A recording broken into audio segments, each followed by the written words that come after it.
Bom dia, 7FA e 7FB. A gente vai dar continuidade à nossa aula de História. Então, nós estamos já no capítulo, no livro 3, tá? Ainda estamos no capítulo 1, terminando o capítulo 1, que são as grandes navegações. Agora nós vamos dar uma recapitulada aqui na página 13, aonde está naus e caravelas, né? Eu já falei para vocês na aula passada que as primeiras embarcações eram as galés, as primeiras embarcações que foram utilizadas pelos portugueses, que foi o primeiro povo a navegar. Eram as galés, eram chamadas de galés, era uma bem longa. Se vocês olharem ali na página 13, ele mostra o exemplo, tá? O A, que é uma galé, vê que ela é bem longa. Aí depois a gente tem a B, que são as caravelas, tá vendo? Elas são impulsionadas à vela.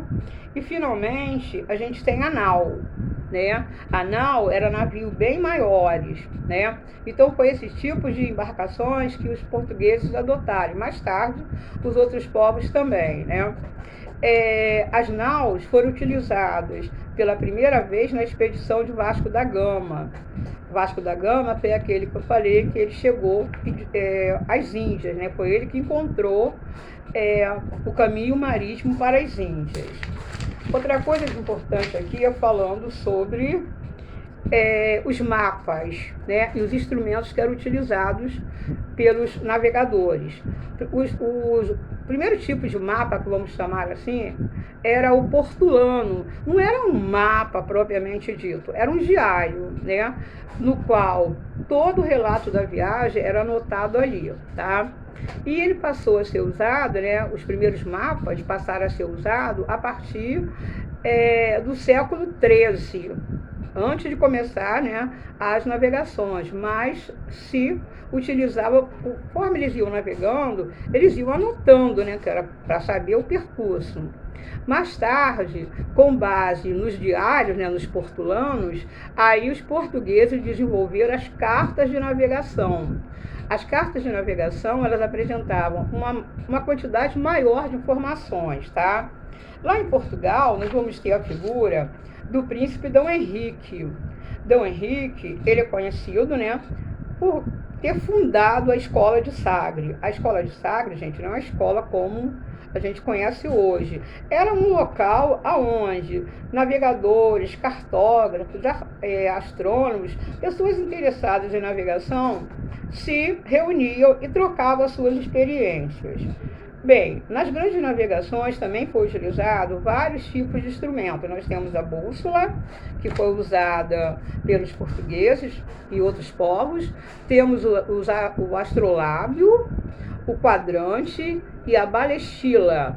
Se vocês olharem ali na página 15, a gente tem o exemplo de bússolas, né? E a gente tem os diversos tipos de astrolábio. Uma coisa que eu gostaria que vocês fizessem uma leitura era sobre a vida no mar, que está na página 16, né? No início da expansão portuguesa, os europeus, né, que estavam acostumados a navegar pelo mar Mediterrâneo, passaram a navegar pelo Oceano Atlântico. A partir do século XV, os navegadores passaram a enfrentar o Atlântico, que na época era chamado de Mar Tenebroso, porque havia uma série de lendas. Vocês estão olhando aqui na página 16, aí vocês estão vendo ali um monstro atacando uma caravela, né? As viagens eram muito longas, tá? Se carregava mais de 200 pessoas numa caravela, numa nau, né? E, obviamente, que era muito difícil a ocupação ali. Até quando eu gostaria que vocês lessem ali A Vida no Mar, que é interessante, tá? Então, era difícil, né? Era mais de meio metro quadrado para cada pessoa. Os tripulantes tinham que se alterar para dormir e se locomover. Quer dizer, enquanto um estava dormindo, o outro estava de pé, porque não tinha lugar para todo mundo dormir, não. Bem, em termos de comida também era muito rara. E dentro dessas viagens havia, né, uma doença que era muito comum, que era o chamado escorbuto, né? O escorbuto é uma doença da gengiva, inflama as gengivas, tá? E ali a gengiva apodrece, e com isso a pessoa vem até a morrer. O escorbuto ele é causado pela falta de ausência de vitamina C, tá? Ali também, na página 17, eu gostaria que vocês vissem ali a nau de Cabral. Também é interessante, sabe? É bem interessante essa nau de Cabral.